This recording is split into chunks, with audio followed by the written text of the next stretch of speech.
Morale's probably one of the toughest things to maintain as a leader, whether you're a president or a captain in these clubs. I mean, you know that. I mean, we have 100 members, 100 some members, whatever the case might be, and 100 different personalities. So trying to keep them all positive all the time and happy, you know, it really is, you know, and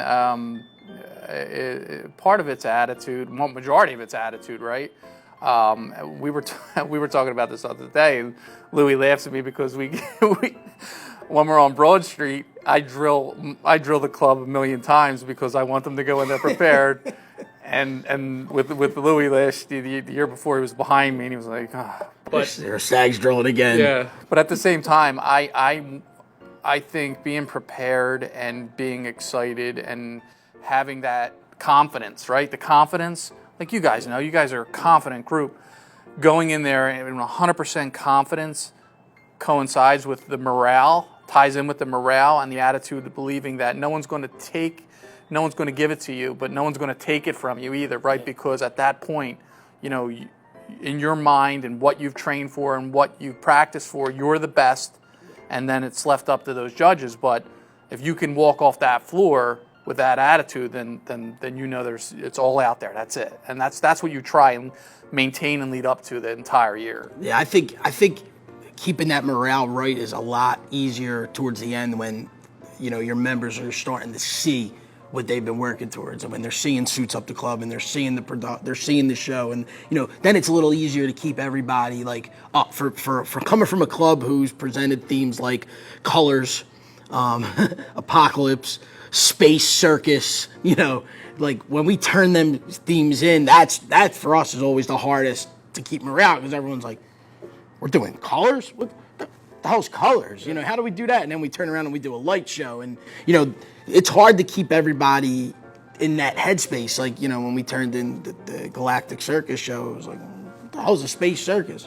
Well, hopefully we'll find out on January 1st. You know what I mean? Like, so you got to kind of keep everybody in that headspace. And, you know, it gets exhausting as a captain sometimes, standing up there like, you know, everybody's doubting it and everybody's like, you know, I don't know about this, I don't know about that. But you see it, you know, you're the one that's got that vision, and you and your team are the ones putting that out there.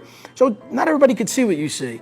You know what I mean? Not everybody can see the same thing we're seeing. So, you know, we gotta trust ourselves and just keep everybody fighting through and staying positive, and, you know.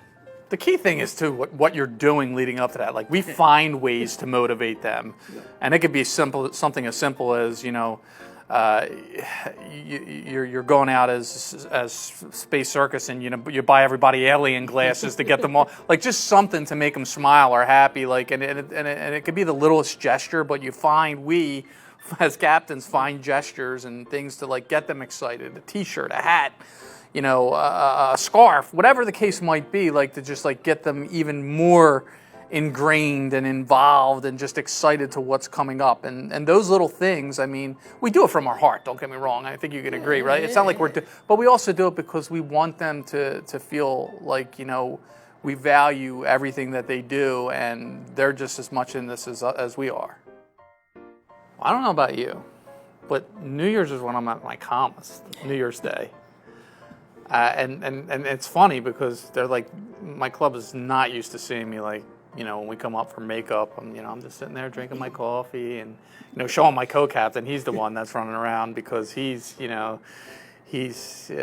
awesome co-captain, and he wants to make sure everything goes and falls in line. But for me, I think I'm at the point mentally where I'm like, That's it. The cards are dealt. Your 4.5 minutes, there ain't nothing changing now. But, you know, as for, you know, when we're in the convention center, I know we see each other on the street. Yeah. We wish each other the best, handshake, hug type thing. You know, after the first show, I think that's when all of the, like, if you have a rough first show, then your membership is like, we won't go back to the year when I fell off a lion, but I mean, that's when that's when everybody starts to be like, oh no, what's going to happen? But I think when you have a rough first show, that's when you have to talk your membership off the ledge, right? You know, and how do we do that? We line them up and we say, all right, let's go through this. If you got a wardrobe change, all right, how are we going to do the wardrobe change? And, I think that's how we kind of deal with behind the scenes stuff, because you have to be at your calmest, right? That's how I look at it.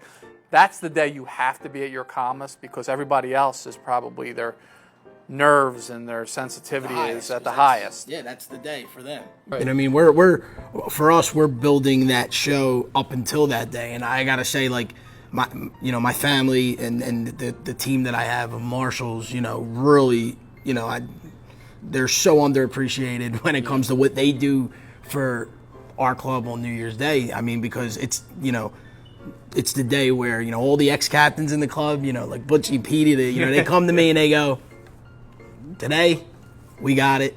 Relax. You wear the suit. Worry about the suit, and just worry about that. And like you said, like I feel like we are the calmest that day, because it's at that point we did everything we could do up until that point.